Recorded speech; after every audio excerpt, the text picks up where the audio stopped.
সারা জীবন পোলাটা লাফাইছে বিয়া করবো কবে, বিয়া করবো কবে, বিয়া করবো কবে, মা আমার সময় কবে আইবো, কবে আমি বিয়া করবো, শুধুমাত্র একটা ব্লগ বানানোর জন্য।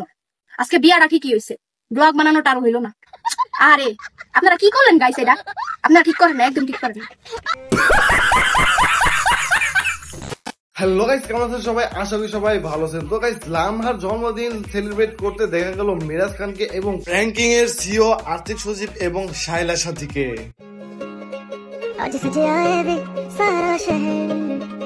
তো চলুন এবার দেখা যাক লামহার জন্মদিনে গাওয়া একটি গানের ভিডিও।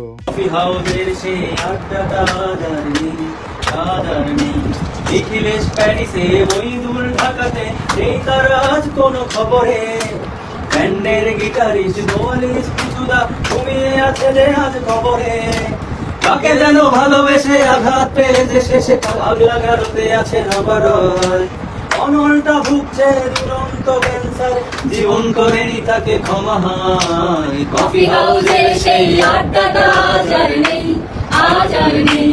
কোথায় হারিয়ে গেল সোনালি বিকেল গুলো সেই আজ আর নেই।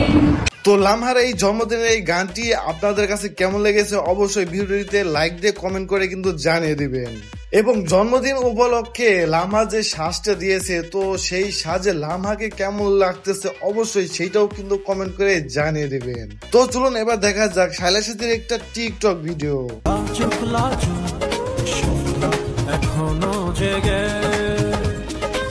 শাইলা সাথীকে শাড়ির পরার এই লুকটিতে কিন্তু অনেক বেশি সুন্দর লাগতেছে। সো আপনাদের কাছে কেমন লাগতেছে অবশ্যই কিন্তু কমেন্ট করে জানিয়ে দিবেন।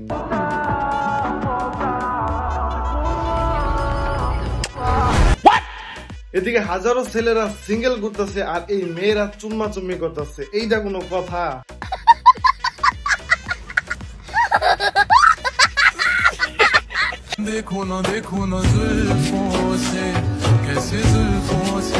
অবশেষে সে আসতেছে, হ্যাশট্যাগ আদ্রিতা। বাচ্চা ভালো লাগে আমার, হ্যাশট্যাগ আদ্রিতা। সুন্দরী আসার খুশিতে ইয়াসিন আমাকে অনেক সুন্দর দুইটা জিনিস গিফট করেছে, গেস করো কি কি? তো মিথিলা রহমানের এইরকম ক্যাপশন থেকে অনেকেই বুঝতেছে এবং কমেন্ট করে বলতেছে যে মিথিলা হয়তো প্রেগনেন্ট, যার কারণে এরকম ক্যাপশন দিতেছে এবং গুড নিউজ আসতেছে সামনে এবং হ্যাশট্যাগ আদ্রিতা বলতেছে বলে মনে হয়। সো এটা আমারও মনে হয় হয়তো সে প্রেগনেন্ট, যার কারণে এমনটা বলতেছে। তো এই বিষয়ে আপনাদের কি মতামত অবশ্যই কিন্তু কমেন্ট করে জানিয়ে দিবেন।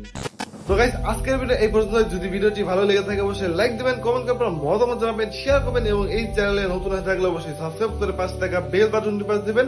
ধন্যবাদ।